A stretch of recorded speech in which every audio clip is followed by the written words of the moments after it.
hater. You for real hater? Must not be on like you say. Must not be getting no real paper. Nigga can't have more than you. You know them niggas will still hate you. Damn. Those are characteristics in a pussy nigga nature. Talk that shit behind my back, but be on mute when it's a facial. Smiling in my face, but you can't hide all of that hatred. I'm too silent, you a snake. I see that shit a mile away. Man of war, and I'm not sorry. Blame that shit on UPK. Pussy ass nigga, you a pussy ass nigga. Oh, you confused, you think pussy ass nigga. This ain't drag racing while you got that drag with you.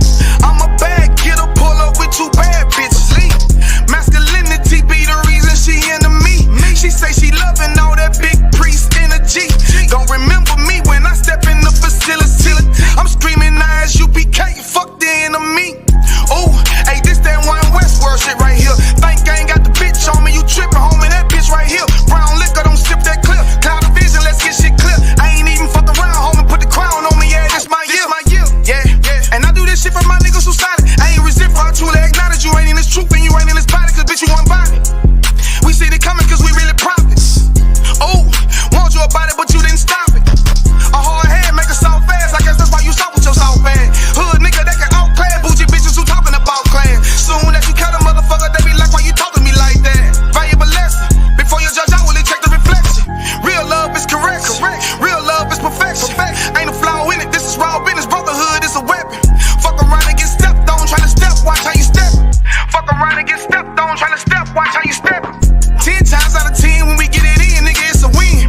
If you ain't in the UPK, then nigga, it's a sin. Cause it's only one body, one truth, nigga, one spirit, yeah, one God. But when the shit hit the fan, pussy nigga ran, they got in the win. When niggas saying he was down, when really the nigga switch. Niggas saying he a ride for him, when really the nigga snitch. Really the nigga quit. Hey, really the nigga bitch. Yeah, and I'm just telling you the truth about it, this ain't even a diss. Yeah, this how them niggas be acting. Talking that shit like they really be about it, but when it come down to the action, that's when you find out that they lacking. That's when you find out that they acting. And fucking with my niggas, it's a sure way to end up in the casket. Bitches us against the masses. I don't mind getting dirty, but watch how I clean it up when it get nasty. I lift that Nina up and get the flashing, just cause I love my niggas with a passion.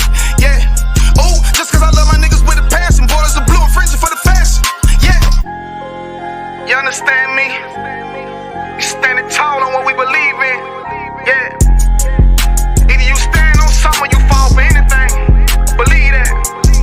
Look, and if you standing on the wrong thing, you falling anyway. One West, Lost Tribe.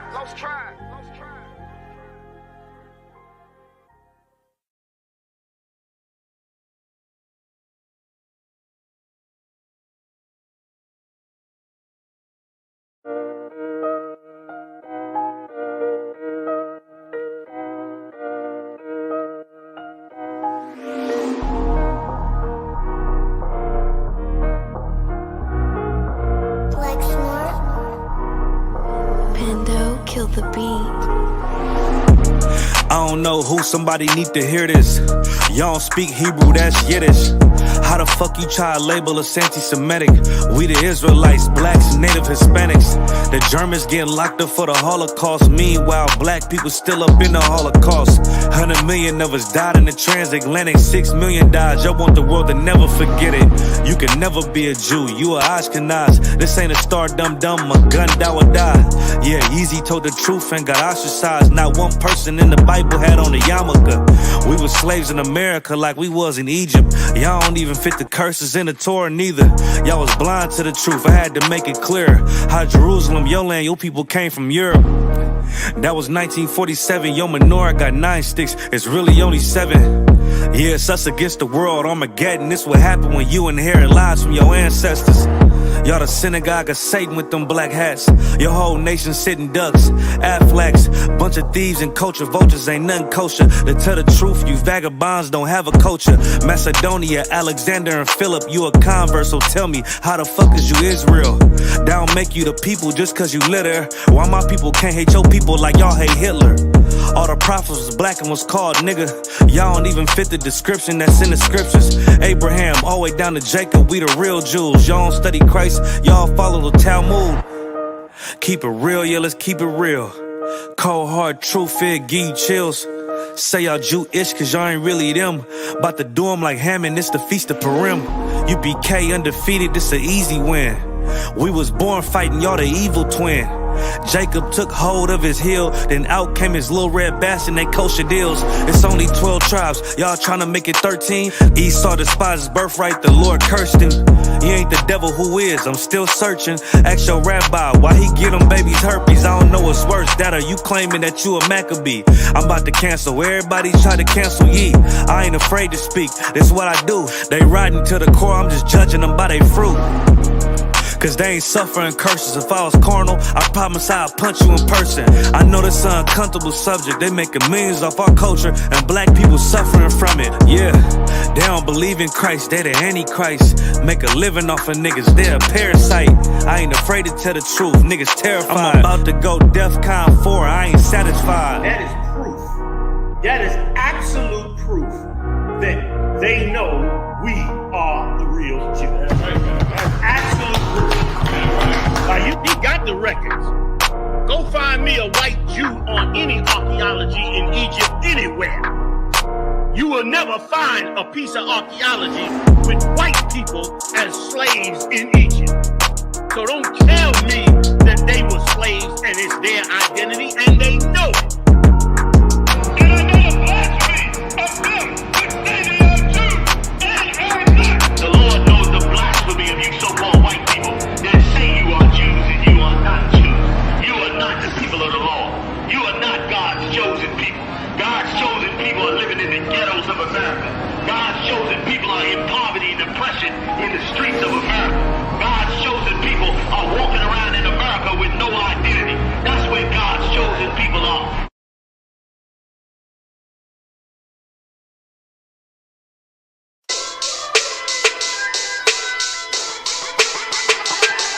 Right at it. What you talking about?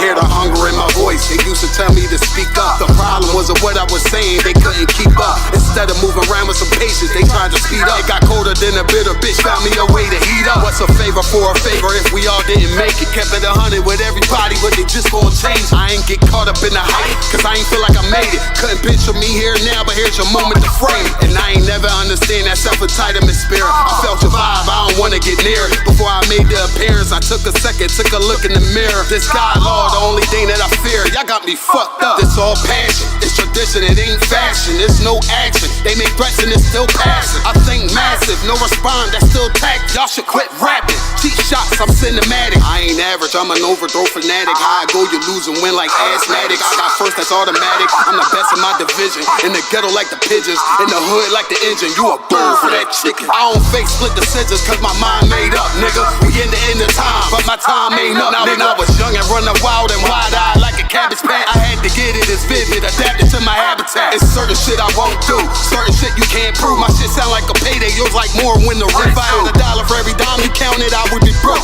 Watch it be close, got a better chance, boxing the ghost. And they know I'm raw, and they know the squad, and I'm feeling large, still in charge. I don't make it follow, I follow the law. Standing tall like they hear on March. I just got a call from my bro, he behind the wall, he told me let it off. Niggas lying for some cat, I got a different line in me. Everybody intimidated, I got that God in me. You can focus on them dimes, I'd rather keep my nine with me. Help me get this off the ground, just know you won't fly with me now. I'm trying to make the news. I ain't playing by the rules. I've been trying to play it cool, but that ain't gonna be the deal. Y'all out here looking like fool. Home with the truth. I ain't never had to choose. I'm trying to get beamed up, man. Y'all trying to make the news. I ain't playing by the rules. I've been trying to play it cool, but that ain't gonna pay the bill. Y'all out here looking like fool. Home of the truth. Y'all ain't never had to choose. Trying to get beamed up, man. Y'all trying to make the news. I ain't playing by the rules. I've been trying to play it cool, but that ain't gonna pay the bill. Y'all out here looking like fool. Home of the truth. Y'all ain't never had to choose. Trying to get beamed up.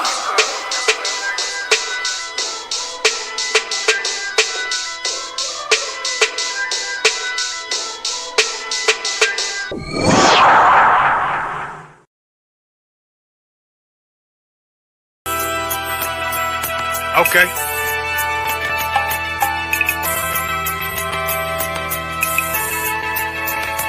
Homie, I've been It happened in Egypt with Pharaoh, with all the firstborn males. If they'd been born already, they wanted them drowned in the Nile. If they hadn't been born, Pharaoh wanted our children, our firstborn males, aborted. So when we are in this kingdom, and our brother and sister is doing wickedly in this kingdom, we must tell them, look, the world is expecting you to stay docile, to stay stupid.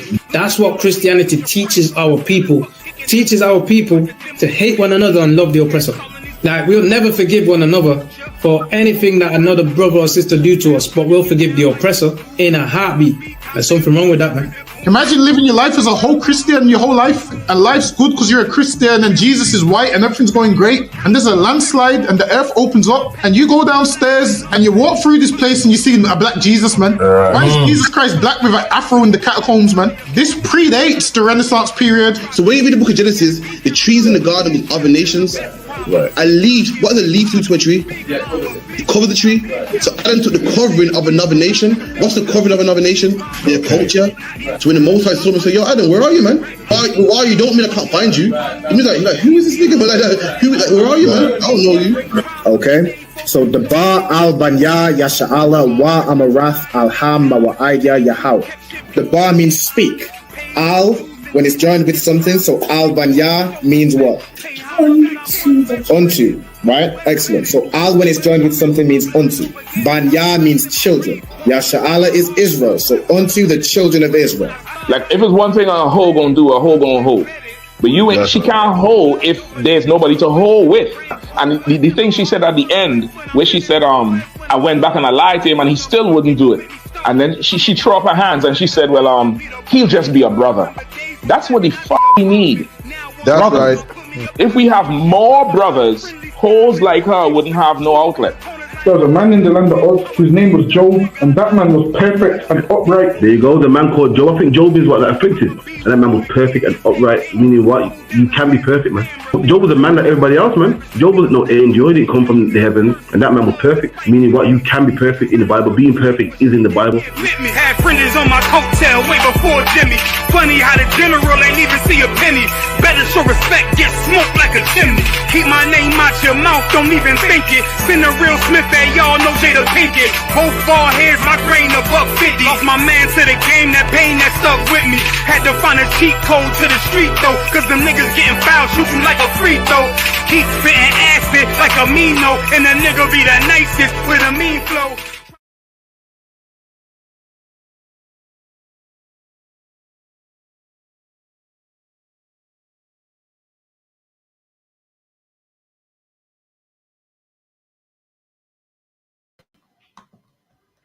Right. It's lucky for the lateness. Shalom. Clap it up. Also in Christ with the I.S.U.P.K. started out of 1 West, 125th Street, Harlem, New York, under commanding General YAHANNA. Salakim. You know what I mean? And from 1969, we've been teaching the truth according to the Bible that blacks, Hispanics, and Native Indians are the real Jews, man. You know that's what we've been doing. I got my powerful hitters with me. I got Officer Alban. Give me a hand. Clap it up. You know what I mean? I got a true Providalia Allah from Leicester. Gonna clap it up, man. Right.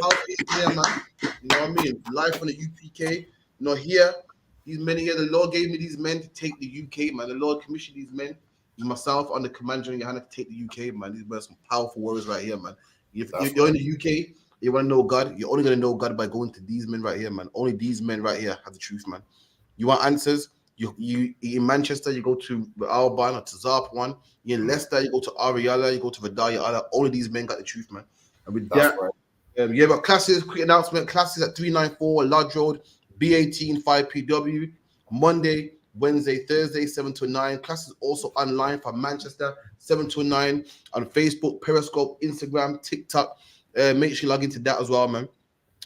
Also at the Lash One Kodash, which is support for progress. The support for progress building in Manchester every Friday, 7 to 9. Make sure you're there as well. Also, what else we got on the ends as well, 9 to 11. Make sure you look into that as well, man. Sabbath service also. We got loads of loads of content, man. Make sure you look out for that as well, man. What else we got? Anything I missed? Any brothers want to bring out anything I missed? And the classes, we'll do classes in Leicester as well. And class every other Saturday in Leicester as well. So make sure I got to that as well. And that's at the Caribbean Centre, Maidstone Road, LE20UA. So log into that also, yeah. 2 seconds, I can post start. With that, any questions? Can't, sir. I do have a scripture when you're ready. Say that again? It's like I said, I said I do have a scripture if I could get a breakdown. Come on, let's see what you got. The book of Philippians, chapter 3 and verse 15. That's crazy, man. I went to Philippians. You know, no one really pulls that book too tough.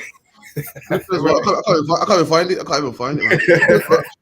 It's Philippians chapter 3, so it's beside Ephesians and Colossians. It's in between those two. Ephesians. Okay, 3 and from verse 15 to verse 18. Or in fact to verse 19.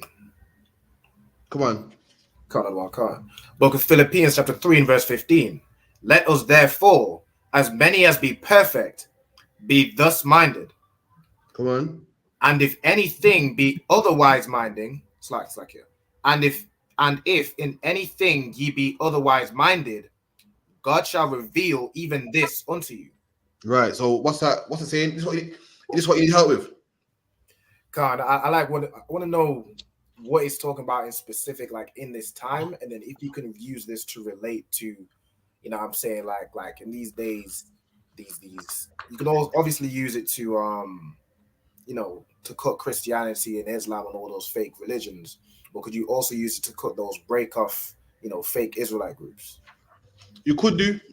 In the verse above, Paul saying like basically we got to be sober in the truth, strong in the truth, and it goes, all the brothers that are perfect. What does it mean to be perfect? To keep the law, statutes, and commandments. Right. So Paul said all the brothers that are perfect need to be just minded, meaning they got to have that same mindset. Need to be just like that. Need to be strong. Need to be diligent. Need to focus. So Paul said anyone that wants to be perfect, meaning anyone that wants to keep the laws, statutes, and commandments, needs to have the same type of mindset, man. Why? Right. Because you got the radio trying to sway you off. You got, you know, school system trying to sway you off. You got life in general, the stress of life and work and the whole atmosphere. Everything in life wants you to sin, man. Everything, you take your child to McDonald's, man. McDonald's is so kid-friendly and nice, but yet they want your kids to have the sausage and egg McMuffin, man. Uh-huh. You put on these shows, everything to teach, the whole air, the walls are teaching your daughter to become a whore, man. God. The air telling your son to be a gang member, to be a sexual deviant, and to experiment and paint his fingernails, man. That's why anyone that wants to be the truth needs to be like-minded. Needs to be mind. Read that part again. The exact thing. Let me get the exact words about it. It says, "Let us therefore, as many as be perfect, be thus minded." Be thus minded, meaning let's us be minded like this. Thus means this. Mm-hmm. The verse above talks about being sober and diligent. I say anyone that wants to walk like this needs to be this minded. Needs to be minded like this. Needs to have this mindset. Needs to walk like this. Needs to think like this, man. Read. Con. And if in anything ye be otherwise minded, God shall reveal even this unto you. What does that mean? So he says, if in anything, like if there's anything where you're not, you know, if you're not, according to what he said, if you're not sober-minded and you're not, you know, diligent, if you're not in that mind, this, like I just described, if you're not One West, like if you're not in that One West mindset, which is disciplined, it's you know what I'm saying, is keeping these law, statutes, commandments, having integrity, being, you know, a man of honor and honest. It's all these things that go into, you know, keeping the law, statutes, commandments. If you're anything other than that, like, you know, if you're a Christian who's just a hypocrite, or if you're a fake Israelite group who has no brotherhood, or, you know, if you're any of these things, like saying that the Muslim mosque, you have no brotherhood really because you'll sell drugs to your own people, then God will reveal that unto you. Absolutely. So all of us in the school got to be like-minded. And if there's anyone who ain't got this mindset, is it anyone who's focusing on anything else, on drugs? You know, after class, they want to go take drugs. After class, they want to go have sex with white woman and a man's wife. Anyone that ain't think like this, God will reveal it to us, man. What's the precept for this? If I could, sir. Come on. Is it the one? I know there's one where it says,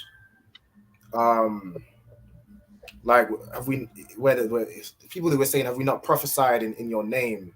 And Christ said, like, I don't know. That's a good one.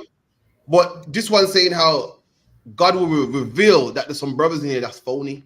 The perfect precept that goes with this. It's the contrary wise. Let me get that. Contrary. This is the wheat. I'll get, for time's sake, the wheat and the tares. Con. So if you could, Radar, get me Matthew 13 and 24. Matthew 13:24. Christ gave a parable about the wheat and the tares, man. For anyone that don't know, wheat looks exactly like tares, look exactly the same. You can't tell. You see wheat. Wait me 1 second. Can't no sweat.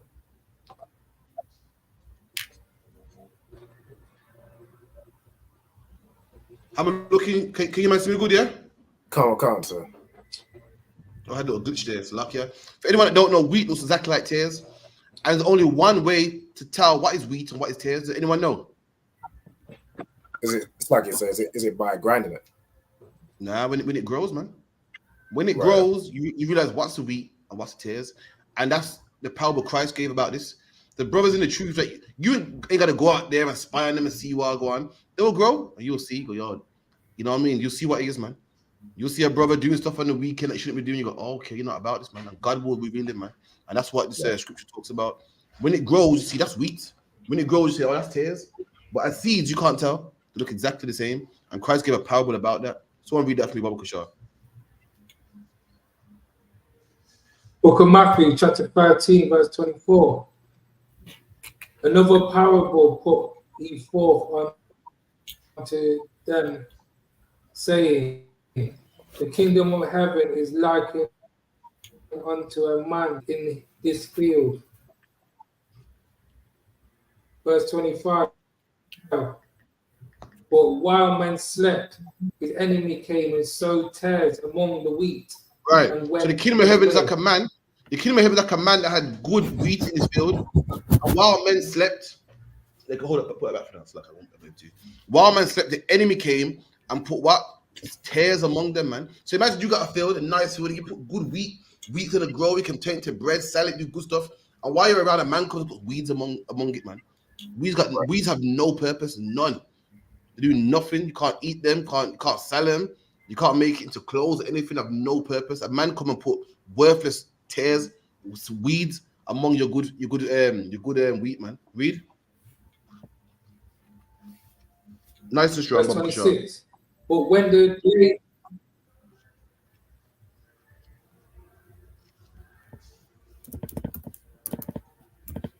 did he disconnect? I want to carry on reading. Yeah, go on. Read where you were. Okay. So like 26. But when the blade was sprung up and brought forth fruit, then appeared the tares also. And then when the blade was swung up, meaning once everything grew and they got the blade and that's like a blade. Blade ain't talking about a blade like a knife. You know, you got like a blade of grass. Yeah. Or blade of wheat. So when the blade sprung up, then men be like, oh shit, this ain't wheat. This is tares, man. Read.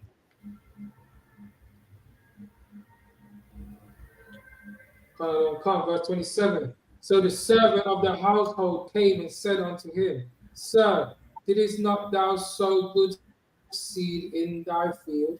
There you go. And the servant said, yo, did you not sow good seed in your field? It's supposed to be a field full of weeds. Well, why is there, weeds in here and tares in here, man? Keep it in. Verse 20, I think there's a delay. Then all right, so luck. If you could, I think there's a lag. If you could, just refresh and come back. In the meantime, we'll read on. So luck, yeah. Oh, God. Yeah, mad delay. If you could, right. Okay.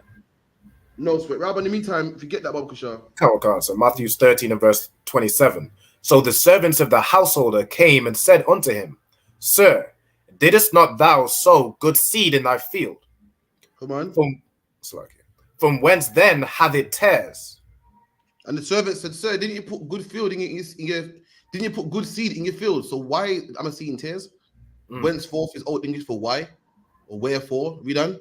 Another one can. He said unto them, An enemy hath done this. And he said, An enemy has done this, man.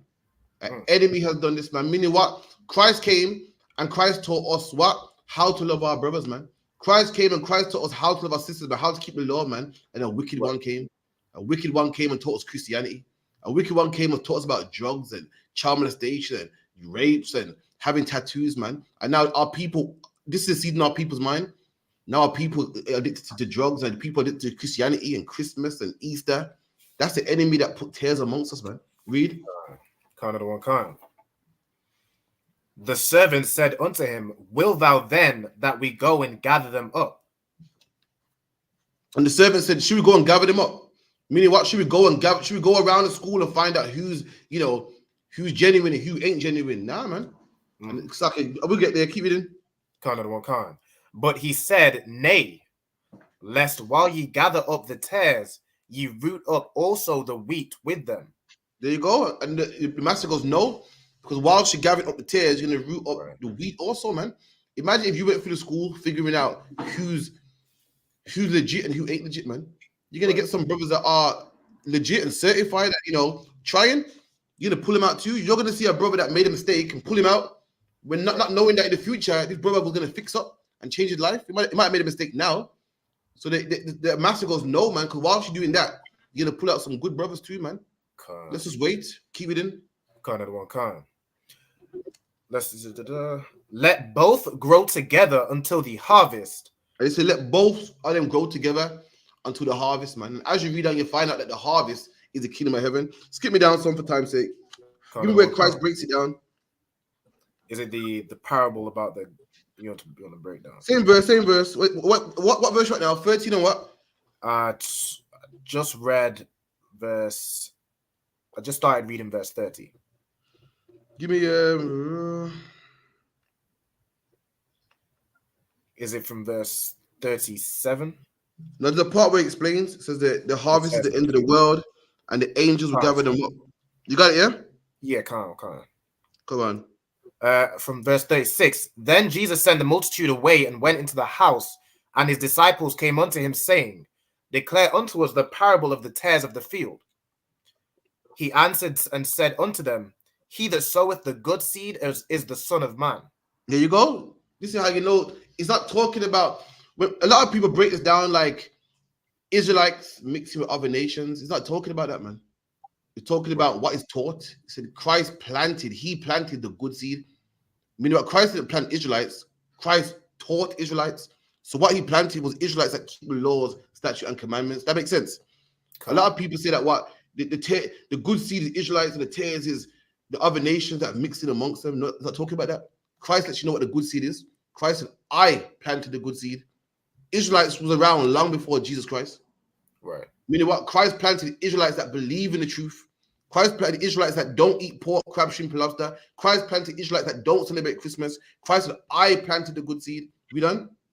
I can't. And if I could say, I think that answers, there was a question in the chat from a brother. I think that kind of answered that question. A brother asked, Talaki had one, can wheat and tares be likened to people like Bob Marley as well, knowing his father is an Edomite? You know what I mean? What Christ is really talking about is an enemy planting doctrine around the good fruit, man, around brothers in the truth. Like what Alban said, the wheat and the tares is like the UPK in 1969, keeping the truth, law, statute, and commandments. And then here comes these purple guys, man, teaching that one. Now marriage is a piece of paper.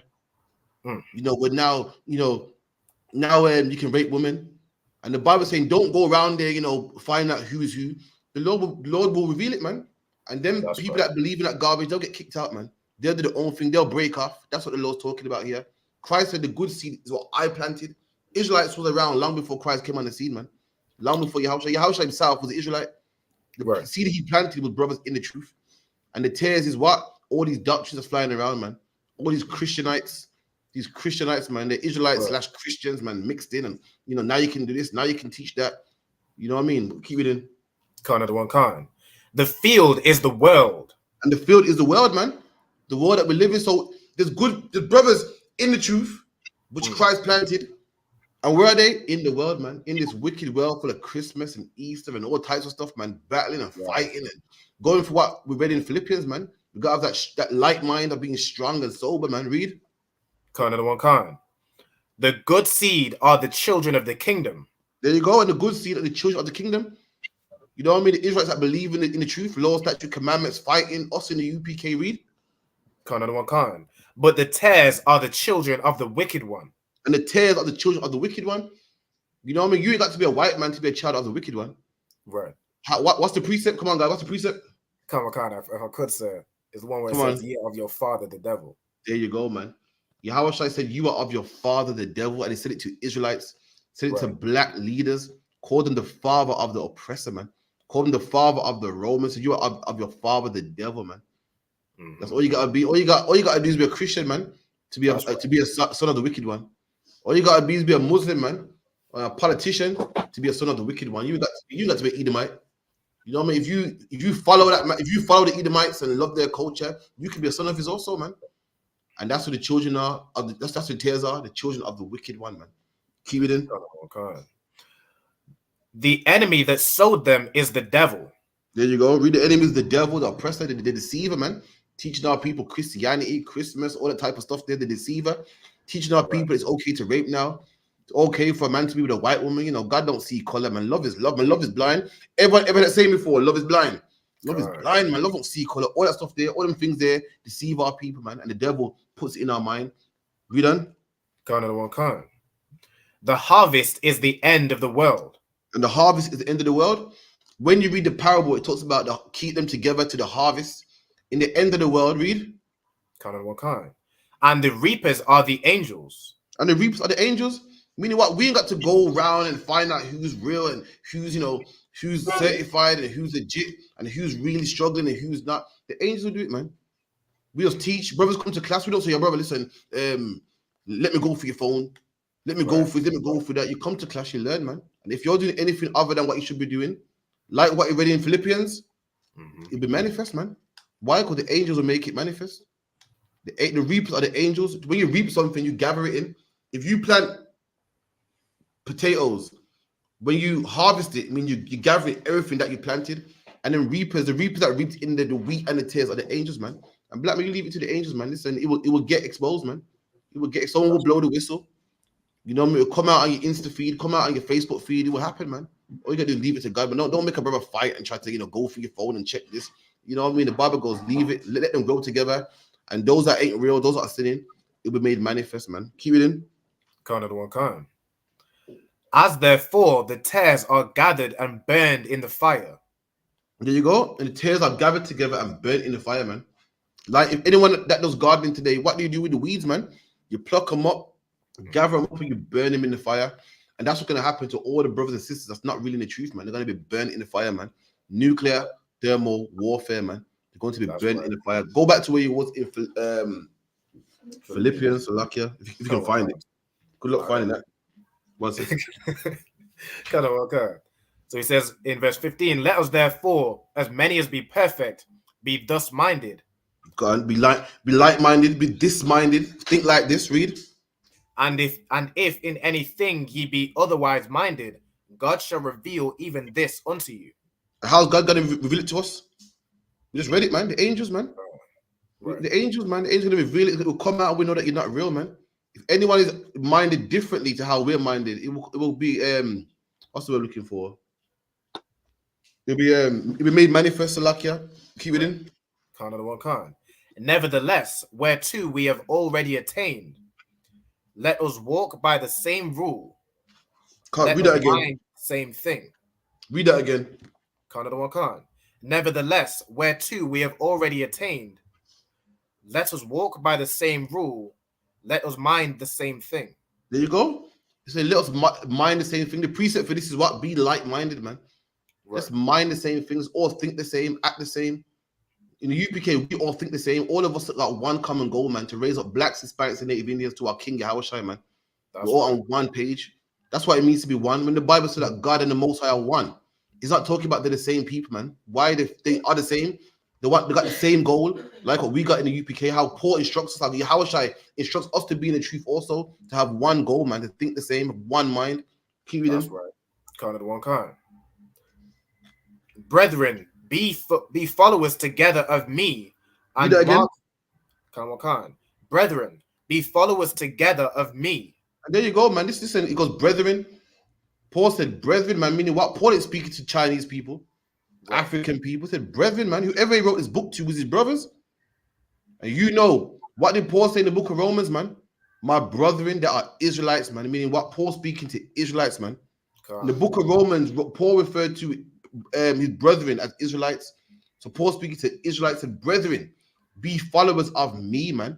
Right. So hold on. I thought, listen, all my life in this truth, man, I've been told that it's wrong to follow a man. I don't follow no man. I follow the but I don't follow no man. I don't follow, but Paul saying, Paul said, follow me, man. Ain't Paul a man? Why ain't this blasphemy? Hold on. All of a sudden, it's not wrong to follow a man. If we in the UPK are breaking the laws of God because we follow a man, then you're breaking the rules too. Because Paul said, be a follower of me. It is not wrong to follow a man that follows God, man. That's right. When the Bible says don't follow a man, it's talking about a man that don't follow God. Talking about a man that's some politician that don't believe in God, or some religious leader that don't believe in God or follow God. He's saying, woe to that man. But a man that follows God, if you follow a man that follows God, guess what? You ain't even following that man. You're following God himself. That's right. Paul should be a follower of me, man. Follow me. Why? Because Paul follows God. And if you follow Paul, you're following God, man. Read on. Right. Kind of one kind. And mark them which walk so as ye have. It's like here. And mark them which walk so as ye have as ye have us for an ensample. Read it one more time. Kind. Brethren, be followers together of me, and mark them which walk so as ye have us for an ensample. There you go. And Paul said, mark them that walk as we walk for an example, man. You see some brothers in the truth, man, and they walk a certain way, act a certain way, and they got good reputation, and the walk like how we've been taught to in the truth. But you mark that brother, man. You say, you know what, that's a good brother right there, man. That's a brother. That's the brother you call when you got problems, man. That's the brother you call when you got marital problems, man, and children problems, man. You mark him, so that's a good brother there, man. I know who to come to when times are rough. I know who to come to, man, when I want to break down. I know who to come to when I want counsel and advice, man. You mark that brother, man. You see a brother that walks a certain way, that's an example. That brother's example there, man. Look at his family, look at his wife, look at his children, look at the act, man. That's a good example in the scriptures of how to act, man. You mark that brother, man.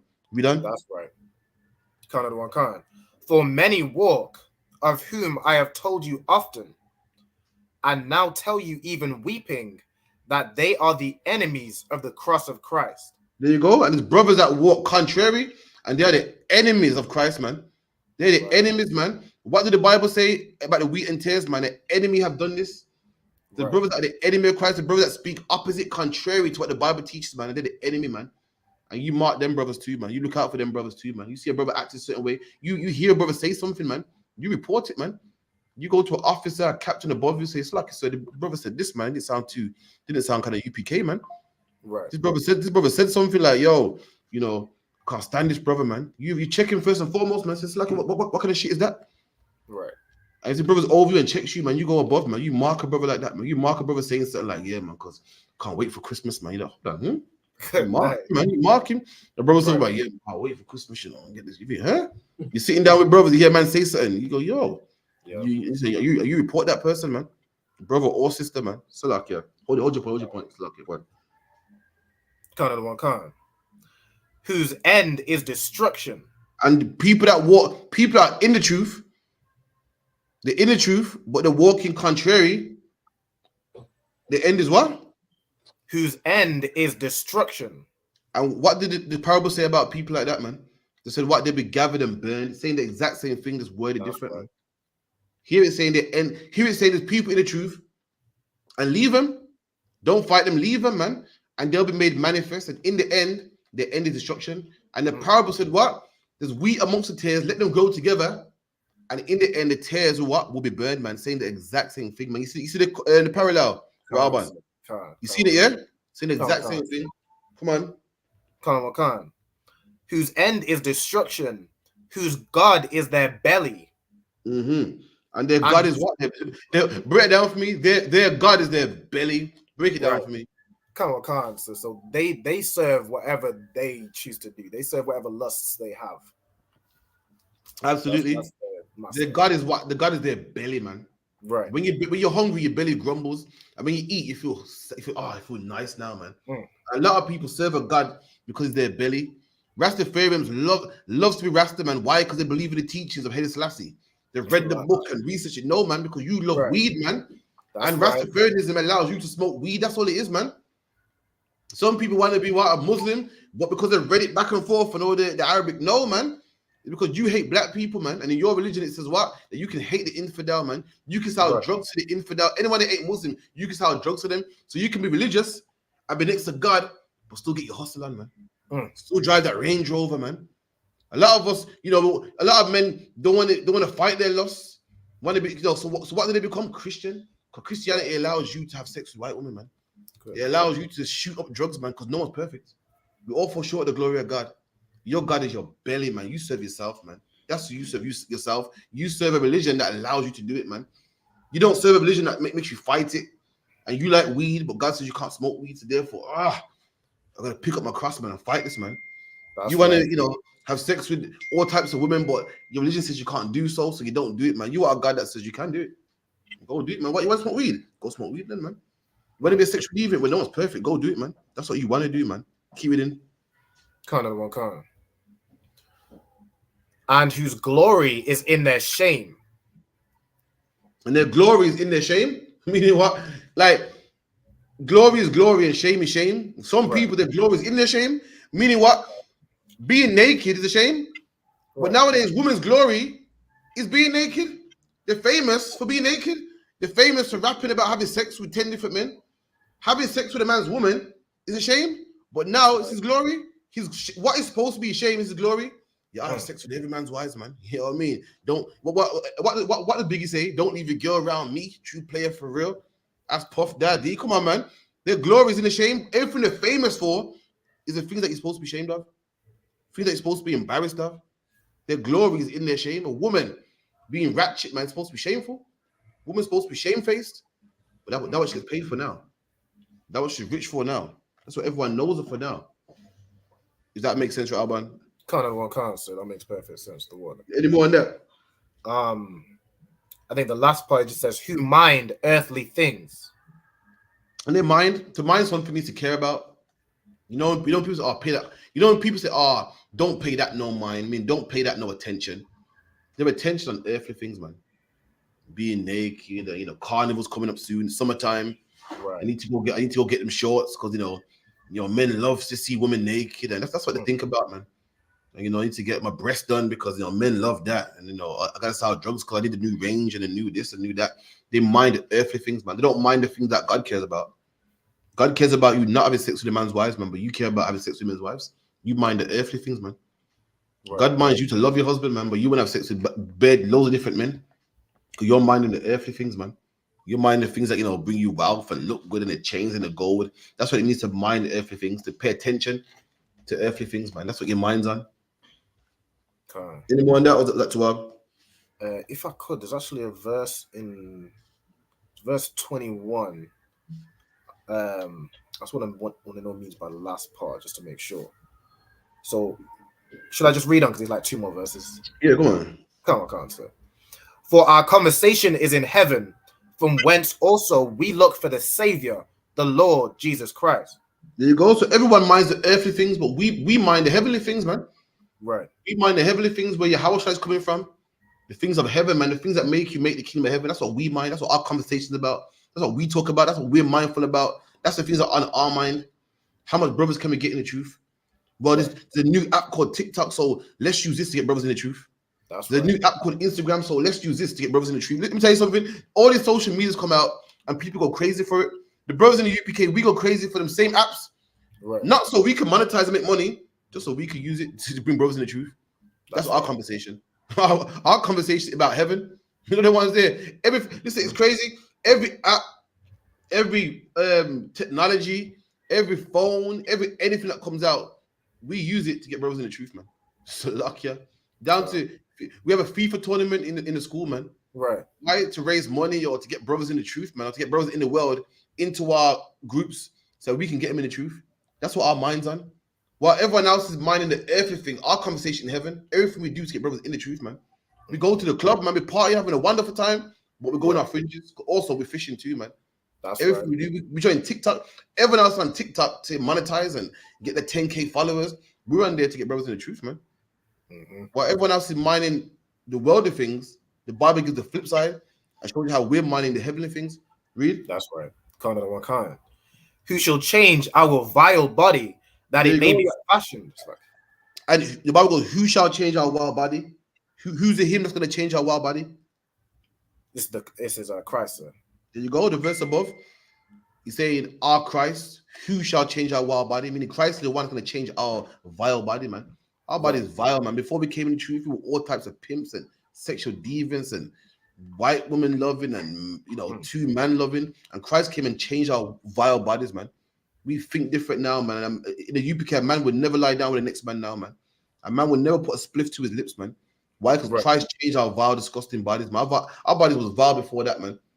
Vile before that, man. The brothers in this truth, like, listen, before YAHANNA came, have sex with anything that had a vagina, man. Just for the sake of it, man. And now we're looking for wives, man. Now we say, no, I'm not choosing that woman now, man. I'm choosing this woman, man. The brother that will put lips to anything, any type of spliff, any drug, man. But now we don't do it no more, man. Right. Those sisters that will get pissed off with their man, and say, you know what, I'm gonna teach him a lesson. I'm gonna go have sex with his best friend. I'm gonna go have sex with this man. And I won't do that no more. Why? Because how should I change their vile bodies, man? They change the way they think, man. They don't think like that no more, man. That's right. Kind of the one kind. That it may be fashioned like unto his that it may be fashioned like unto his glorious body. Break that part down if you know what it means. What's his glorious body? Come on. So is that saying like that our vile body, like the old man that is now dead, we're now being fashioned like unto his glorious body, we're now being fashioned like unto Christ. That's right. But why does it say Christ's glorious body? Because Christ didn't sin. That's true. What he's talking about when YAHANNA died, when you read about Revelations, verse 1 about 13, talking about Christ his face shone, and he had a beard white like snow. That was Christ's glorified body when he went to the heaven. So see how it make a comparison, the same way you was saying you was vile, but now your body's clean like his glorified body. His body went to heaven. You see how his body was nice and glorious, with the gold belt on and the white hair. You're like that now. You're like his nice glorified body, man. You used to be a drug dealer no more, but now you're not. Your body's clean like his nice glorified body. That's what he's talking about. Keep it in. So if I could, it's like stressing the contrast between how he used to be and how the truth has changed. It's the contrast is, imagine you're a disgusting person, right? Who you used to be, and then Christ's glorified body, not Christ's regular body, his glorified body.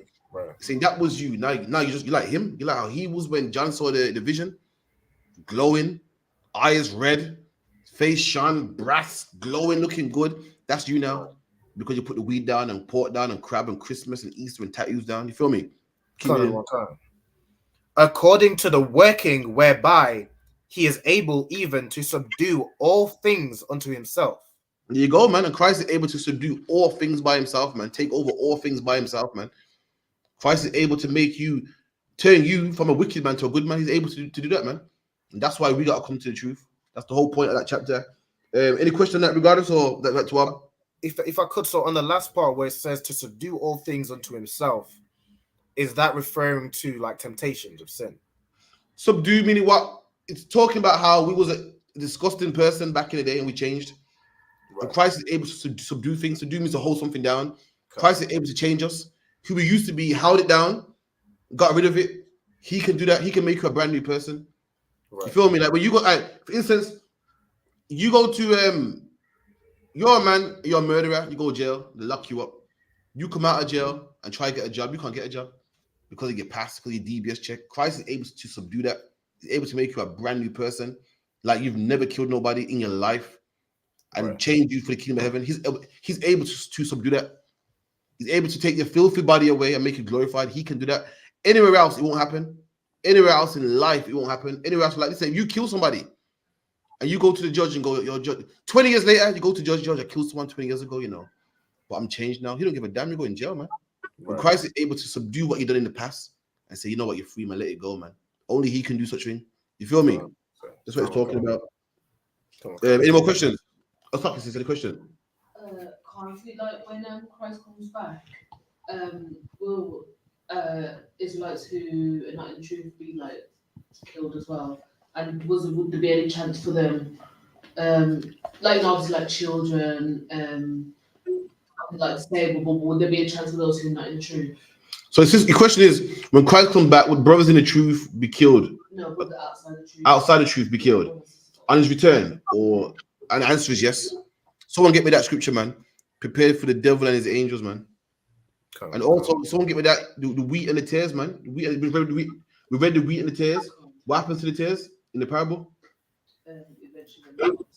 They get gathered and burnt up alive, man. Brothers that don't want to come in this truth. Now is your time to repent, man. Now is your time for mercy. When your house shall come back. That is it, man. If you're a Christian when the time Christ comes back, you're going to be put to death, man. If you're a black man, you're a Muslim, you're a dot in your forehead, when Christ comes back, listen, you will be unalive, man. And if we get me that scripture as well, man. Those my enemies that I should not rule over them, man. Let me get that one real quick. Let me know what you got right, Alban. Lucky. The one you wanted was it? What's that? You said prepare for the. Prepared for the Satan and his angels, I think he is. Radar, give me Radar, get me Luke 19:27. Alban, get me 1 second. Okay, Matthew 25 and 41. No, that's not the one you want. It says prepared for the devil and the everlasting fire prepared for the devil and his angels. Is that the one I want? Let me see. That ain't the one I want, Salakia. But give me the one. Give me the one you got, Radar, if you could.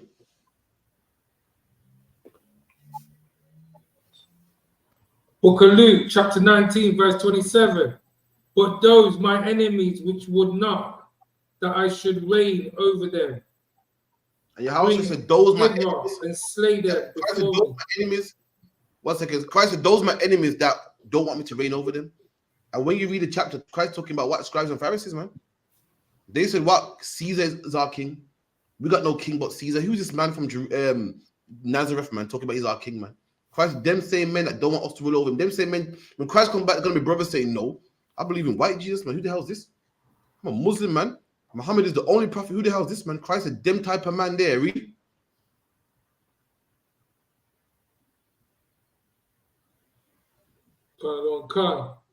And when he had thus spoken, he went before. So lag again. If you could, Alban, we got a big lag. Sorry, 1 second. What verse was we at? So it's Luke. Sorry, Alban, to give so much reading to. So lucky, I apologize. It was at Luke 19:27. Come on. So Luke 19. Book of Luke, chapter 19, verse 27. But those mine enemies, which would not that I should reign over them. There you go. The enemies that don't want Christ to reign over them, man. The blacks, Hispanics, and Native Indians that love the oppressor, man. That love Caesar Borgia, man, who allows them to smoke weed, allows them to be sexual deviants, allow them to be whores and eat pork and crab, shrimp, and lobster. They love him. And they don't want Christ to rule over them. So, nah, this ain't my king, man. My king is, Egyptology, Rastafarianism, Haile Selassie. Christ said a man like that don't want me to rule over him. Read.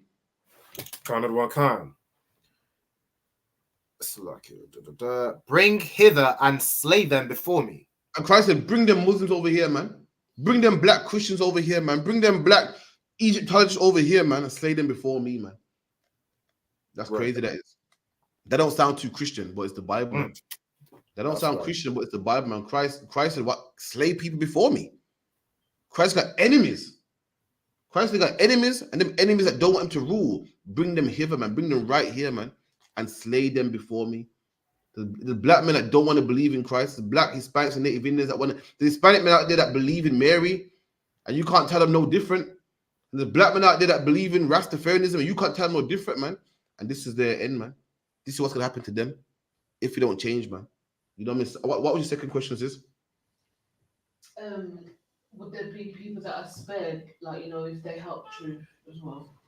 Second question is there people that are spared if they have the truth? The answer is yes. Let me get that Baba Kashar. Is that the one, if I could, is that the one where it talks about if you fed the prophets, you fed Christ? That's a good one. Hold that one. Give me Matthew 10 and 41 as well. Matthew 10, 41. But so Matthew, the certain people out there that are not in the UPK, but they support the UPK, right? They're gonna get a reward. Now this is the problem. Don't take that risk. Don't think I'll be a help. I'll be a help. I'll get my reward. There's brothers out there the Lord gonna have mercy on for helping the UPK, but black man, the Bible says to make your election sure.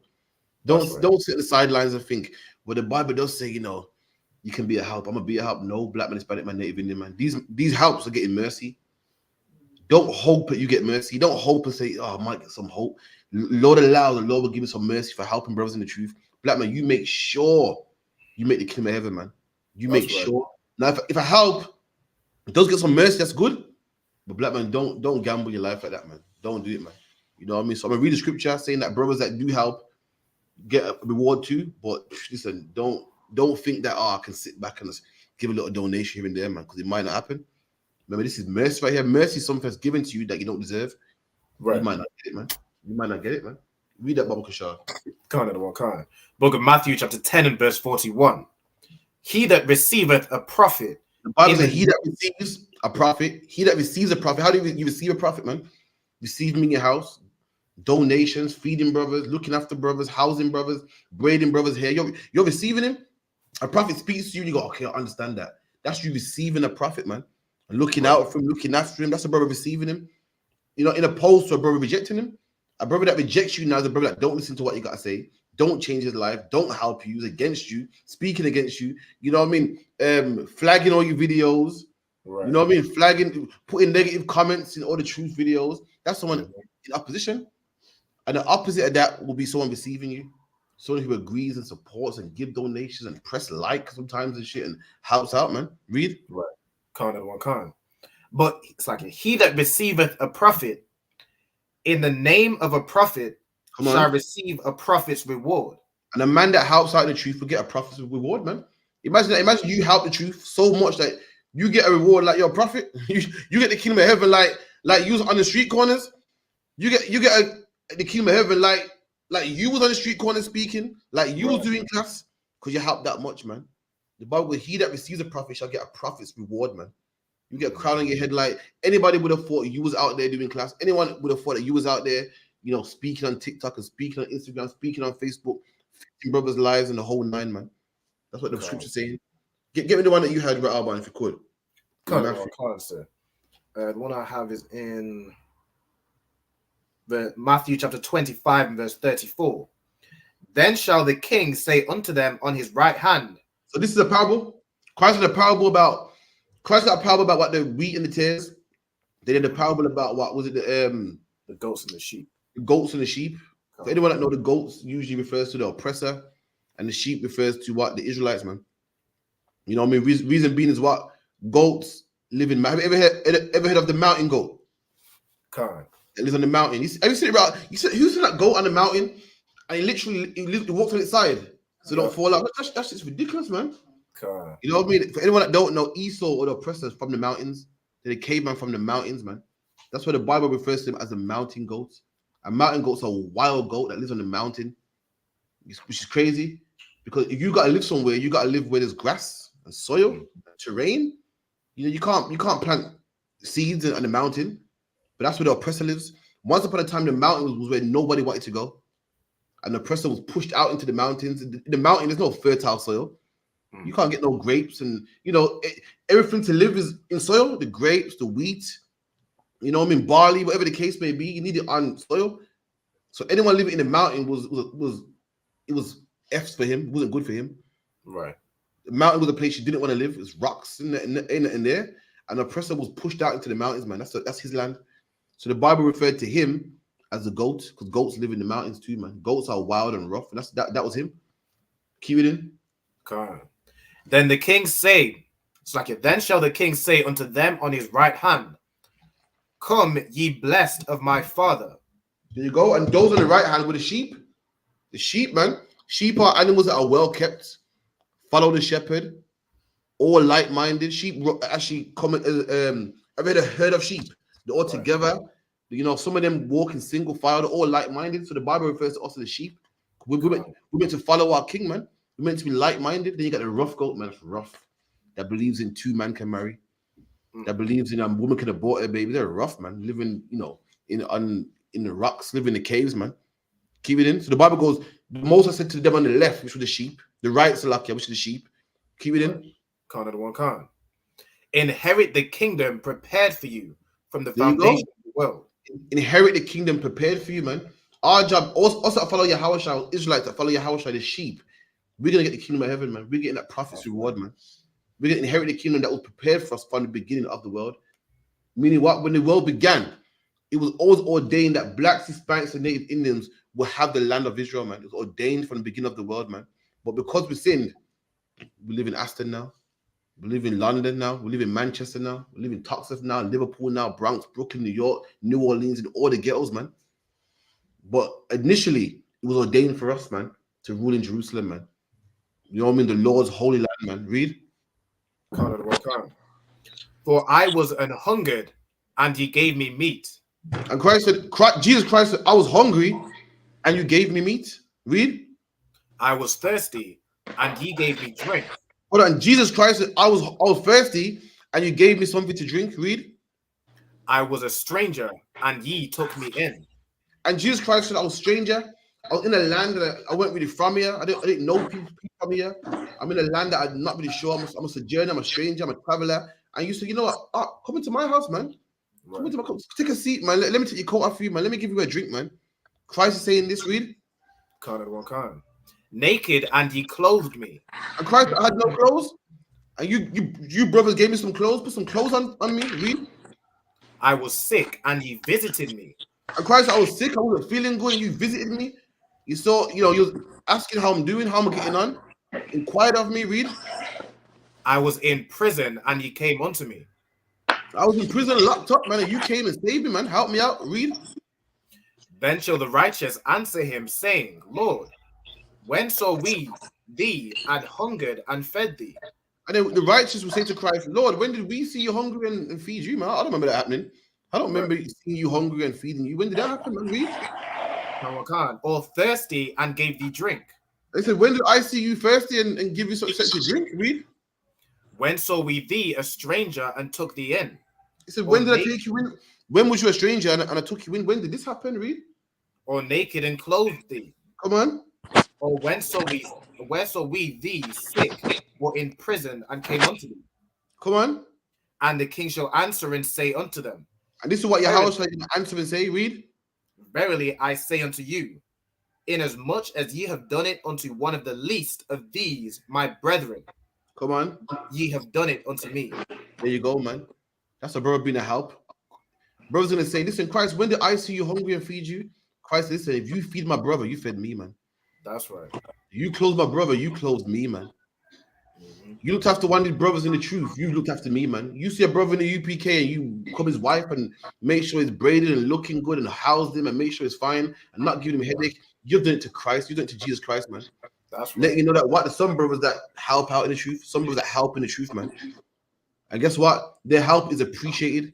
But you helping a brother in the truth, you are helping Jesus Christ himself, man. You are helping Yahweh himself. That's in the Bible. That's what you're doing, man. Don't give him a headache and fight against him, man. And let me tell you something too. If you're helping a brother in the truth, you're helping Yahweh. So what happens if you're fighting against a brother in the truth, man? What happens then? Right. What are you doing then, man? For anyone fighting against a man in the truth, you are fighting against God himself, man. That's right. And that's a fact. Anyone that comes to any one of these camps, ridiculing and laughing, you are fighting against God, man. You will see what your end shall be. If you're a woman trying to stop your man from going to camp, trying to ruin his life and put him on child support, and trying to stop him from doing the work of the Lord, you're fighting against Christ, man. And we will see what your end will be. If you're any man out there trying to fight and come against the camp and flag videos and fight against the truth, we will see what your end shall be, man. You mark my words, man. If you help a brother in the truth, you're helping Christ. And if you're fighting a brother in the truth, you're fighting Christ, man. Someone get me that kick against the pricks. Salakia. What is? Would it be the kind of spirit you do it in? Because say like if I didn't want to, bother doing the work, I could just keep running here and there. Is that the right spirit? It's not the right spirit to have. So is it depending on the spirit that you have? How you mean, mercy? So like, again. So if you're doing it genuinely, like, I like what they're saying, if I like the truth, I like what you said, I'm going to give some, I'm going to give food, it's genuine. If you're doing it calculated, I read it. Yeah, come on. Yeah. Come on. You can't fool God, man. You fool your PO officer, your woman, and stuff. You can't fool God, man. Come on, man. You know what I mean? It has to always genuine. Someone give me that Bible question. You got that, yeah? Can't say it's in Acts 9:5. Book of Acts chapter 9 and verse 5. And he said, Who art thou, Lord? And the Lord said, I am Jesus, whom ye persecuted. Right. So look at this. Look at this. Imagine this. Paul was out there killing brothers that believe in Yahushua. His job was to go out there and anyone pushing this doctrine about Yahushua is king and teaching about Yahushua, his job was to go out there and kill them, lock them up, bind them, drag them back to Jerusalem. And read it again. Should I read it one verse up for the context? Read that part one more time and we'll get there. And he said, Who art thou, Lord? And the Lord said, I am Jesus, whom thou persecutest. Hold on. Paul was out there locking up people that believed on Christ. Paul had a vision. What did Christ say? Christ said, I am Jesus, whom thou persecutest. Come on, Alban, break it down. So you're saying, you're locking up these brothers, or you're killing these brothers. When you do so, you're persecuting Christ. There you go, man. At this point, Christ has died. Christ has passed away. He's in heaven. And Christ saying, You're persecuting me. Christ is saying, You're persecuting the sister that you locked up one day. Christ is saying, you're persecuting these men that you locked up one day. Christ is saying, You're persecuting me. And black man, Hispanic man, Native Indian man, or even white man, Chinese man, that's a fight you don't want, man. That's a fight you do not want, man. Paul was out there persecuting blacks, Hispanics that believe in Jesus Christ. And Paul had a vision one day, and this is a vision right here, man. He had a loud voice, and the voice said, What? Why are you trying to persecute me, man? Why are you trying to lock me up? Why are you chasing me? Why are you trying to oppress me? He didn't say these brothers that believe on me, he said me. And that's what you're fighting, man. You're fighting the truth, you're fighting against God, man. That's a beef you don't want, it's a battle you don't want, man. You've seen it. I've seen it myself, my own eyes, man. I've seen brothers come against brothers in the truth, man. And we get the phone call, man. We get the phone call that this man gets cancer. We get the phone call that this man's dead, man. In my small time in the truth, I kid you not, Albert, I've seen at least 4 men dead. 4 men dead that's been mocking at least easy. At least, man. That's a beef. It's a battle of the beef you don't want to have, man. Keep it in. It is hard for thee to kick against the pricks. Right. Break it down for me. What does it mean to kick? But the Lord, Christ said it's hard for you to kick against the pricks, man. Come on. Anyone know what it means? Since we get a shot. Would the pricks be, I'm just thinking of like a prick of a flower. So you kind of kick against, I don't know. No, you're a thorn. You're onto it. What you say, Alban? To kick against the pricks. I'm not sure, sir. Go on, brother. Give it a shot. What does it mean to kick against the pricks? Kick against the what? Quick against the what, Salaki? What did he say? Kick against the pricks. No, I don't know that one. You know. If I could, it's like, okay, so if you kick against pricks, it's gonna hurt yourself. So it's like what you're doing. Imagine a spike. Right. You kick it against it. You're only hurting yourself, man. Come on. So listen, man, you're fighting a battle you can't win. You're fighting something gonna hurt you. You trying to stop the truth is only gonna get you dead, man. You're kicking against the prick. The prick is like, a fawn got pricks. Spike is a prick. Cactus got pricks. You're kicking against it. You kick a cactus, gonna hurt yourself. I'm saying, listen, why you're fighting about you can't win? You're fighting something that's gonna hurt you, man. It's gonna get you killed, man. Why are you doing this? You can't win this. Read. And he, trembling and astonished, said, Lord, what wilt thou have me to do? There you go. And Paul, when you read the story, Paul changed his life, man. Paul said, shit, listen, I'm changing. I can't do this no more. I think Paul got blinded for a couple of days and he changed. But the point I'm making is, you fight against the men of the Lord. You're fighting against God, man. It's a black man. It's a battle you can't win. So what should you do? Just submit, man. If you're a white man out there and you see us doing our thing, don't flag our page, man. Just leave us, man. We're crazy niggas anyway. We're crazy, man. Leave us, man. Right. You see us out there, with these crazy, cult, whatever, man. Just leave us, man. Leave us be. You fighting against us, you're fighting against God, man. That's a fact. That's a fact, right? You know what I mean? Ask the people that ate, you can't. It's lucky they're dead. It's lucky. Excuse me. Come on. So, we got a question line. I think with Come on. Got a question from Naima Yala. She says, Salakia, can you help me to understand why women can wear trousers? I think she said. Okay, women can wear trousers because the Bible says a man shall not wear what pertains to a woman and vice versa. I'm paraphrasing. And there is woman trousers, the trousers that pertain to a woman that a man can't wear. For instance, can a man, this is for the same sister online, can a man wear pink trousers? me see your answers. Can a man wear tight top pink trousers? Good night. Because they say that they say trousers are made for men only, and skirts are made for women. So if a man can wear trousers, why can't a man wear pink trousers? I want to know. Why can a man not wear pink apple bottom trousers? Right. And they're looking like Lil Nas X or some shit. She said la. She said la. One more question, sis. Why can't a man wear pink trousers?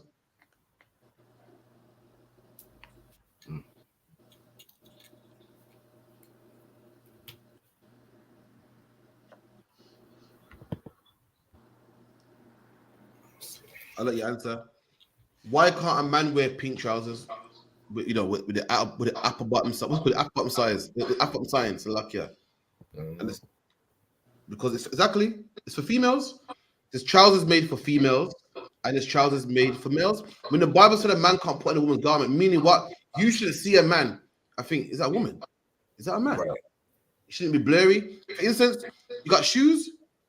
Shoes are for men, and the shoes for men, and the shoes for females. Shoes ain't for men only. There's coats for men, there's coats for females, and there's trousers for men, trousers for females. That's just how it is. Even in the time of the Bible, there was certain. And what's crazy? You know what blows my mind? You know what's crazy? Fake Israelites say that a man. They say women shouldn't wear jeans, shouldn't wear trousers, they should wear skirts, and if it's cold, they can wear leggings. Right. Now, isn't leggings trousers? Right. It's the same thing. Isn't leggings trousers, but with like cotton material? Say what? They go, you can't wear jeans, shouldn't wear it's forbidden, but you can wear tights. Like, isn't tights trousers? Don't you pull one leg through one tights, then the other leg through the other foot of tights? It's the exact same thing, man. Why do we wear skirts and dresses in school? Like So the sister asked, why do sisters wear dresses in the school? And the answer is because it's uniform. Right. Meaning what? The white man got a dress code. You can wear shorts, a t-shirt on a casual day, but when you go to work, you better make sure that suit and tie comes on, man. And the UPK, same thing, man. Any brother, any priest in the UPK, when it comes through his doors, got a headpiece on, boots on, fringe jeans on, man. Must have it. Every sister must have a head covered, have a dress. That's the reason why. So when you come in the UPK, you must have a skirt or a dress on. Now, in your casual day, you want to work out, whatever the case may be, or you want to go to the store, you make sure you have you wear trousers if you want, as long as it's not too revealing, too tight up. Speak to your husband, speak to man the truth. But when you walk through the doors, you make sure you have a uniform. That's right. Someone give me that scripture in the Bible, man, where Aaron had the cloak on, man. Aaron was dressed appropriately when he came to do the work of the Lord, man. But sis, hope that answers your question. Okay, that's what it is. Certain Israelites don't know the Bible. They think they know everything and they think they know it all. When it goes, a woman should not wear that pertains to a man. It's talking about a woman should not have the spirit of a man, cross-dressing. That's what it's referring to. You shouldn't see a woman like a tomboy. Imagine this: a woman can have a baseball cap and look feminine. That same baseball cap she can have on, turn to the back, and look masculine. He's not talking about what you're actually wearing. He's talking about the spirit behind it, how you wear it. You feel me? A man and woman can have the same shoes on, the exact same shoes, but if you're wearing it in a masculine way, then you're wrong. You feel me? A man can have earrings. Earrings is love for a man. But then they have them long door knockers that women can have. All of a sudden, it becomes unlawful. It's more the spirit behind it, not the physical thing that you're wearing. Slap is this. I was going to say about the piercings, like, is this still being spirit for man to have like tongue piercing or I don't know. That's disgusting. That's disgusting. But the sister goes, a man having a tongue piercing. Ugh. So it's so nasty. Are you hearing this? I don't know about that one, sir. I don't know about that one. Imagine that you're camp with a brother, gets really loud, and the Lord said he sees his mouth Good open. night. I don't know about that one, sir. You got pet down, man. Suspension right there. So Right. I know there's a law against it, but I ain't expedient. I don't know about that one, sir. Not in here, so luck. Go on, read that. Read that, Baba Kishar. Like I said, I'm trying to find the verse. So what did I call for? It was the one you wanted on Aaron. You said he was dressed appropriately. Okay, give me Aaron's cloak or something like that. Let's see.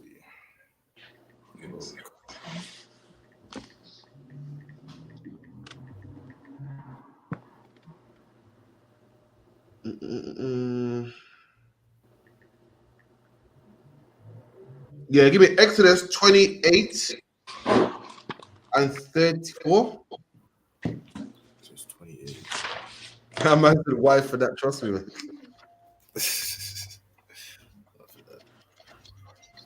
You said Exodus 28 and verse 34. Bible control. Okay. Well, Exodus 28 and 34. A golden bell and a pomegranate. A golden bell and a pomegranate upon the hem of the robe round Go about. go back a bit more. What else you got? Let me see. Aaron should be talking about the breastplate. Once again. You know what? We where you at. So a golden belt. Aaron should have a golden belt around his waist and a pomegranate. Keep reading. And it shall be upon Aaron to minister. There you go. So it be unto Aaron. This garment shall be unto Aaron to minister. Minister needs to work. Aaron shall have a golden belt on when he's working. Read. And his sound shall be heard when he goeth in unto the holy place before the Lord. So Aaron will go into the temple, and there's a part of the temple where no man can go but the high priest. And when Aaron's in there working, you hear him dangling. Bling, bling, bling, bling. You know, if anyone goes in the holy place in the temple and they're not allowed to go there, or they're not ordained to go there, they will drop dead. So Aaron got a bell on him. So that if that bell starts ringing, you know he's dead. You can pull it. The Bible goes, there's a rope around his waist. You can pull him out and put the next priest in there. There's a bell around his waist. He's got a pomegranate. When you read it, it talks about the cloak he has on. Keep it in. And when he cometh out, that he die not. There you go. That he die not. That he don't die. Read. And thou shalt make a plate of pure gold. A plate of pure gold, man. Pure gold means it's not diluted. It's not gold plated. They ain't got a bit of silver, a bit of metal. Straight 100% gold plate, man. Read. And grave upon it like the engravings of a signet. Come on. Holiness to the Lord. Imagine you got a gold plate, thick gold plate. Listen, let me tell you something about black people, man. Listen, black people weren't flashy yesterday, man. Black people been flashy, man. That's right. When you read the Catholic Church is some tramps, man. Some tramps. In the Catholic Church, they wear dirty white robes. And they got a rope for a belt. A rope for a belt, and they're disgusting, nasty nuns, man. They're nuns that are just lusting for man, talking about how the celibate, man, they're roasting. What they called? The Catholic nuns that are roasting. Right. In rags. Where the Bible goes, a man of God is meant to have gold on him. A man of God ain't meant to be no nasty rags, man, and a rope around his waist, man. Meant to be in gold, man, looking good, man. That's how our priest looked, man. Our priest looked good, man. Had a golden plate. And in that plate was engraved. You know how you engrave a ring? You put Mr. and Mrs. Johnson. In that same golden plate, we had engravings in it too, man. And this is what our engraving said. Read. Holiness to the Lord. And we had a gold plate. Our priest had a gold plate, and in it was engraved holiness unto the Lord, man. You know, anyone can't do that, man. Somebody with skill had to do that. You have to pay someone with skill to do that, man. Meaning what, the clothes that we wore was expensive, took time and effort, man. We weren't no rags. You see them popes up. You see the popes? Them popes and them deacons and them little bishops, man, in the Catholic Church, man. What they got on potato sack. Some potato sack with a robe, man. My favorite movie, Rabbi, you might be too young, but one of my favorite movies was Sister Act, man. Sister Act, man. And listen, if you know anything about Sister Act, Father Maurice used to wear potato sack, man. Right. You know, priest of God, man. The priest of God look good, man. Keep it in. And thou shalt put it on a blue lace, that it may be upon the mitre. And this priest had a mitre too. Had a headpiece on, looked good from head to toe. Had a gold plate, a nice cloak, golden bells when he walks. Read. Upon the forefront of the mitre it shall be. Imagine that, man. Imagine you got a mitre, and right here in the center, you got a big gold plate, man, engraved on it. Holiness of the Lord, man. Looking real, man. I saw the brother in Passover with a gem in his forehead, man, and then the mitre as well, man. Don't quote me. I swear I saw it. I'm probably tripping though, but I swear I saw it, man. Keep it in. I gotta get some John that says Kodash La Yahweh. That would be cool. Come on, man. Okay, come on. And it shall be upon Aaron's forehead, that Aaron may bear the iniquity of the holy things. Come on, keep it in. Which the children of Israel shall hallow in all their holy gifts. Come on. And it shall always be upon his forehead, that they may be accepted before the Lord. Come on. And thou shalt embroider the coat of fine linen. They got a coat of fine linen. Linen is expensive to this day. Imagine the Bible talks about linen breeches. For anyone that don't know, breeches like trousers or underwear. So I went online and tried to buy a pair of linen breeches, and this time I'll buy those £30 for one pair, man. So I'm used to getting I'm used to getting 3 in a pack from Primark for £5. These man talking about £30 for one pair. In 2024, linen is still expensive, man. Still expensive. Linen. The man that a linen coat on, man. Keep it in. Kind of one kind. And thou shalt make the mitre. Thou shalt make the embroider. Thou shalt embroider the coat of fine linen, and thou shalt make the mitre of fine linen, and thou shalt make the girdle of needlework. What? A girdle too of good needlework, man. Meaning what? Someone that with the skill of sewing had to make this, man. Read. Kind of one kind. And for Aaron's sons thou shalt make coats, and thou shalt make for them girdles, and bonnets shalt thou make for them for glory and for beauty. There you go. Look at that, man. Aaron's son had coats on them for glory and for beauty, man. For anyone talking about, you see, human are vain. Listen, the Lord, ain't it around with what it look nice, man. The Lord said the Lord didn't make these garments because they they're holy and they glow in the dark and then it runs away demons. God just wants to preach good, man. That's simple as. That's right. Black man, ain't it around with looking good, man. Let me tell you something, black man, despite it by native, man. The next time someone goes, yo, the trains are good, man. Where'd you get them from? Black man, I'm telling black man saying, yo, these are old, man. Yo, these are old. Stop it, man. I want black man saying, yeah, they're bad in it. Yeah, I bought them to look good, man. Ain't nothing wrong with it, man. Ain't nothing wrong with a man seeing the garments. Like, garments, fire, man. Stop it, man. I'm sick of it. For too long, black man saying, what thing is here, man? Look at old sort of, man. Listen, I want black man to go, yeah, I lie. I like them too, the bad I lie. I saw them on the shelf. I had to buy it, man. God said he wants the priest to look good. He said he made his garments for beauty, man. Skip down to the part that give me verse 40, 45. No, give me 40. Hold on there. 3. Or is it verse 42 where it says the breeches? No, the part where it says 41, I think. 41. And thou shalt put them upon Aaron thy brother and his sons with him. There you go. So Aaron and his sons would wear this. Read. And shall anoint them and consecrate them and sanctify them. Come on. That they may minister unto me in the priest's office. There you go. That they may work for me in the priest's office. The point I'm getting is Aaron had a dress code. There's a certain way he could dress in the week, as long as it was lawful, as long as Aaron weren't wearing no pink jeans and no dress, he could wear whatever he wanted to wear, man. It could look rough. But when he was doing the work of the Lord, he had to come correct. And likewise, sister, when you come in here, you better put a dress on. When we come in here, every man must have a headpiece on. Every man must have a garment on. When you do the Sabbath service, you must have a garment. You must have a girdle around your waist. You must have it, man. That's how it is. The oppressor, when you go to slavery, you can't come casual. You can't come casual. You must be dressed up, man. You must have a shirt on. Probably your shoes, or you might get away with the black trainers these days. But you can't come in Jordans. You can't come in no 110s or some high tops. You gotta come appropriately. And likewise, the Lord had dress code also. When the priests did the work of the Lord, this is what they had to wear. This is formal clothing in the Bible, man. It's like this is. Because the Christian church, especially the one that I come from, they're very big on how you look, but it's all really conservative. Like you can't have like women couldn't have makeup and look really dry. Couldn't even have clear, nail varnish on, and the men as well, like wearing too much jewelry. So like listen, sis. Let me tell you something. The Christian church hates black people, man. Let me tell you, the Christian church here is a worship of white people. Imagine this. The Christian church say, "Come as you are, man. Come as you are. Come on, God loves you no matter what you are, man." Let you walk in there with your afro. All of a sudden now you're a ragamuffin and you can't come as you are. All of a sudden, the problem is, this is the problem. They say come as you are, but really what they mean is come as a white man, man. Right. Let you not come in a suit and tie, man. They say come as you are, let you walk in there and say, yo, wagwan, man. Whoa. What kind of language is that, man? What kind of riff-raff? What kind of riff-raff is this, man? Talk about come as you are. But they hate black people, man. Hate black people, man. When you're black, all of a sudden, don't come as you are. All of a sudden, you're ratchet. All of a sudden, too black, man. Ugh, too black. Look at it. Do you hear how we talk? This is disgusting. You can't talk like that, man.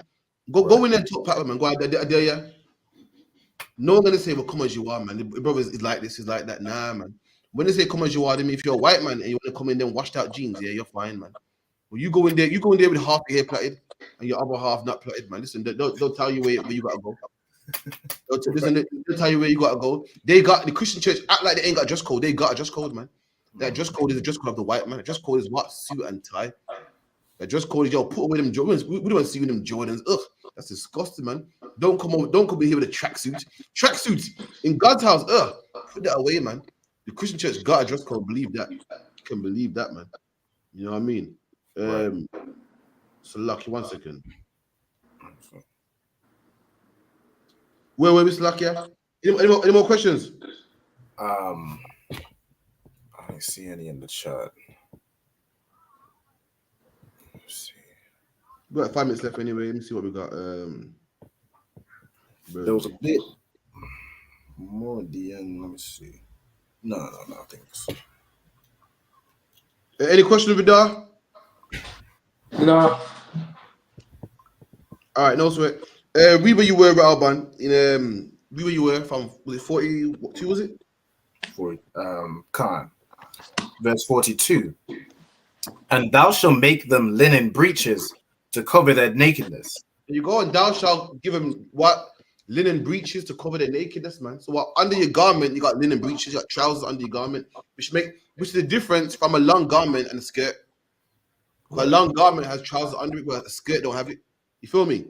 Like when people see us in our long garments like having like a trench coat or a long t-shirt, where a dress is different. You feel me? That's the difference. Right. We don't wear dresses, we wear long garments. And under it got breeches under it. Breeches like what, trousers, or I think in olden times, breeches was like shorts. It's like shorts. When you watch, even in England, when you see people at school uniform, man, everyone had shorts back then. No one really had trousers. Trousers came out in like the 80s with flares and whatnot. Prior to that, people wore shorts. The French as well wore breeches, which like shorts kind of. They kind of went to your thighs. Keep it in. Come. To cover their nakedness, from the loins even to the thighs they shall reach. There you go, to the thighs. So the priest wore like underwear under his garment, let you know it's not a skirt, man. He had trousers on under his garment. Does that make sense? And when you translate that word breeches, I think you translate to trousers as well. Keep it in. Kind. And they shall be upon Aaron and upon his sons. And Aaron and his sons would wear this. The priest would wear this.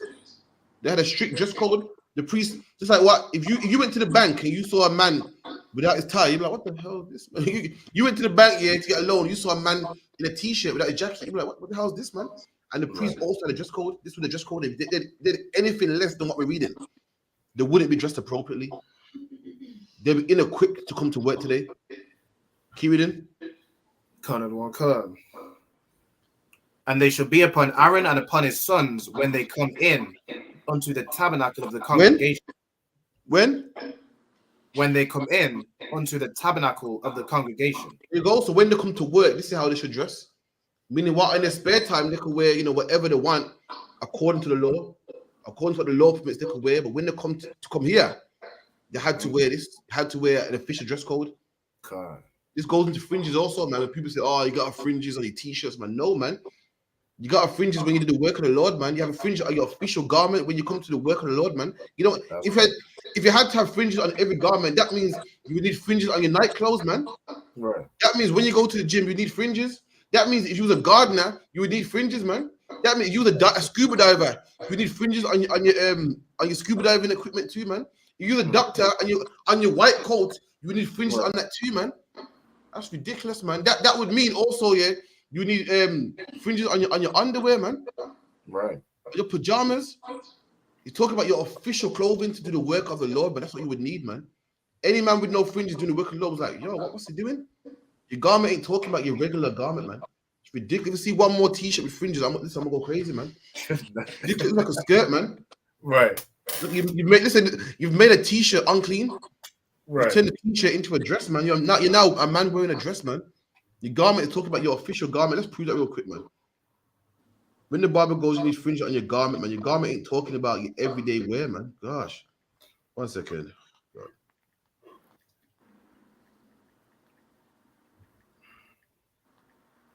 Last scripture, Alban. Give me Matthew 9. 1 second. Yeah, don't give me John 13 and 4. John 13. Book of John chapter 13 and verse 4. He riseth from supper and laid aside his garments. Right. So Christ got up from supper, from dinner, and took off his garment, man. Took off his garment. So now this is the problem. Faith Israelite say your garment is all your clothing. Your garment is all your clothing. If your garment is all your clothing, then what's the problem with this scripture, Rabban? Can't. So then if Christ took off all his garments, then that means he was naked in front of everybody. Which is, there you go, man. So that would mean Christ is naked right here. Right. Which is against the law. Which is against the law. Christ was not naked, man. Christ is washing his disciples' feet, man. So he took off his garment. Makes sense? Imagine, Alban, you got your nice garment on, and you're gonna start washing feet, man. You're gonna start doing some gardening. What's the first thing you do, man? All right, so like, imagine you're about to get wet. You're about to get wet now, and do some manual labor and get dirty, man. But you got on a nice pair, fresh pair, man. Of Jordans, man. What's the first thing you do? Go take them Jordans off and put on something. That's Christ did. Christ was washing the feet of the disciples, and he laid aside his garment, man. First thing he would take his garment off, man. Didn't want to get it wet, man. Christ didn't get naked in front of his disciples. He took off his priestly garment, man. Why? Because a priestly garment to do the work of the Lord. So he took it off. That's what it means, man.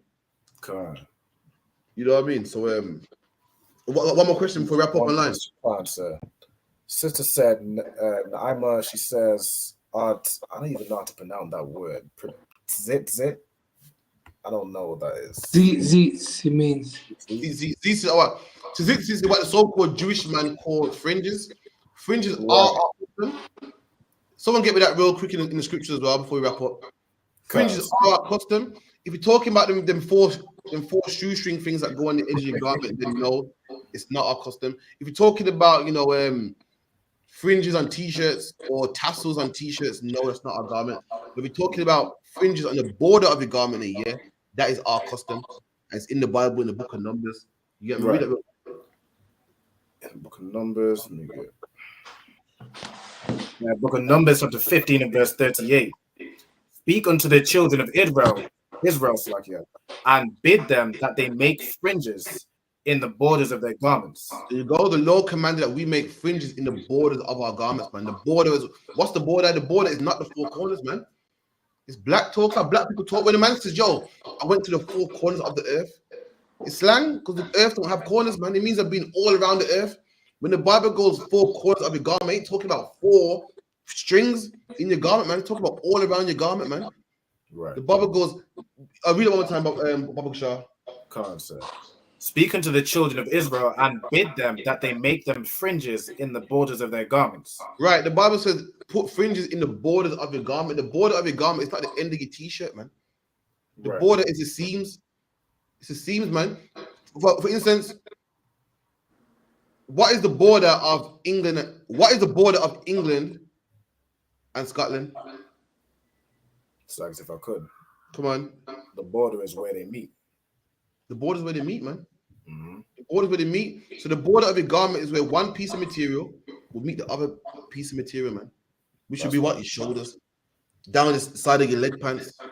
That is the border of your garment, man. Where one meets the other. Just like what? When England meets Scotland, it's called the border. In America, what people say? These Africans are sneaking over the border. I mean, they're sneaking over where one country ends and the other country begins. So when two pieces of material meet, it's called a seam. They call it a seam, but in the Bible, they call it the border, man. And that's where you put your garment. That's where you put your fringes, You don't put no fringe at the end of your t-shirt. You don't get four of them. They're always blue and white. You don't know why. They're always blue and white, man. I think they're the Israeli colors. I want to know, where did they attach them to? Are all things hanging there like magic? Just floating? Where are you, man, attaching these fringes to, man? I said I'd never know this floating out of nowhere. I'm thinking, yo, these are magical. That's like the border of your garment. The border is seams, man. Like you see the brothers in the UPK do, man. That's the border. So fringes are our custom, that are in the Bible, but tzitzis are sure no, man. You know what I mean? Tzitzis it's not in Hebrew. Right. We don't have no word in Hebrew called tzit, man. We got tzar. But tzit, I don't know nothing about that, man. Salakia. But that's the class. Record your album with the announcements. What if everyone coming through? Make sure you like, subscribe to UPK. And also peace and profit with Alban with the announcements and the salute. Come on. If I could say, could I get the word for fringes in the Hebrew that they butchered? Come on, if you could. Can't say Salakia. I just had to, I'm saying he was going. It's Tazaya Taza. That's what they say is Tazitzi. Tazaya Taza. Tazaya. What, Taza? I thought it's Taza or I don't know. You're just a Hebrew specialist. You would know. It's Tazaya Taza. It's Tazaya Taza or Tazaya Taza. Tazaya Taza. Come on. All right, got the announcements right here. All right, Shalom. We are the I.S.U.P.K. Started out 1 West, 125th Street, Harlem, New York, under commanding General YAHANNA. Rules for a new brother or sister. When a new brother or sister comes into the school, they are off limits for 6 months. They are to be saluted only. They are here to shed themselves of the world. If they need transportation, the teacher will arrange it. After 6 months, if a brother or sister has an interest in a particular person, he or she must get permission from the head to speak to a brother or sister. There is another 6 months in which the brother and sister will court each other, and after this 6 month period, the brother and sister will get permission from the head to marry. Tithes, which is a commandment. Numbers chapter 18, verse 21, and Malachi chapter 3, verse 8 to 10 means tenth in the Hebrew. Ma'ashara, 10% of every penny of any increase the Lord gives you. Give that to the treasury department or the teacher. There is also a priest fund, which is a free will offering for the priest. It's not mandatory. You can give whatsoever amount you would like. Upcoming holy convocations is the closing of the Feast of First Fruits, which will be on the Monday, the 17th of June.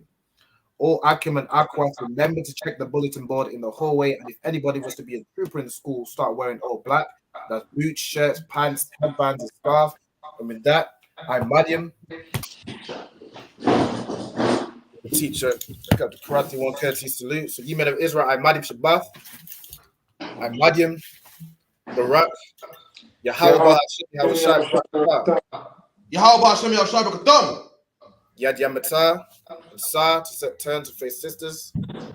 Ye men of Israel, I'm Madiam Shabbat, I'm Madiam, Barak, Yahweh